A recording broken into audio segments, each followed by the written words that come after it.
Hej alle sammen, og velkommen til den her video, hvor jeg ligesom vil give Venus med. Hun er stået op, så jeg vil bare lige ind i den. Det er ligesom nogle grønne sager. Og der kan man så se, at Venus er her. Hun har lige sådan en lille tot af sådan noget sammenfiltret pels, der vil ryge af på toppen af hovedet. Det er normalt. Så jeg vil lige gå ud og smide det gamle med ud, eller det gamle grønne sager. Og det gør jeg egentlig bare i skraldespanden. Så vil jeg lige sådan noget. Hej Venus. Så nu vil jeg også lige tage og tømme det her gamle mad ud af helvede. Så henter jeg lige lidt hø og noget tørf. Så høet det ligger egentlig bare her nede i den her skål. Og hun er ikke sådan så glad for at blive.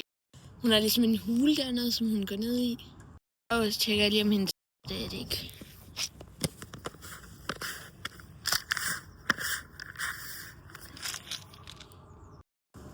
Og Venus elsker vildt meget æbler, så det får hun.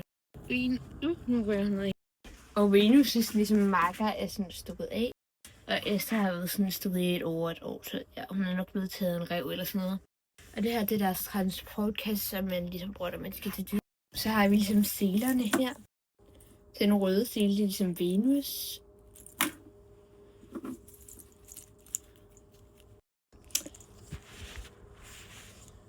Sele, den her lille sele, det er faktisk Esther, selvom hun er stukket af. Så har vi ligesom lige lidt savsmuld og lidt hø. Og det her, det er sådan deres store foderkasse. Og så er der noget lidt ligesom deres mad. Og jeg tænker også, at jeg giver Venus. Jeg giver også lige Venus en håndfuld af det her fra Delirious Excel. Det er sådan noget med pyramidesmag. Min mor havde faktisk bestilt noget andet, men så kom der ligesom en fejl i bestillingen. Men ja, nu. Så det må vi jo lige se for fanden nu.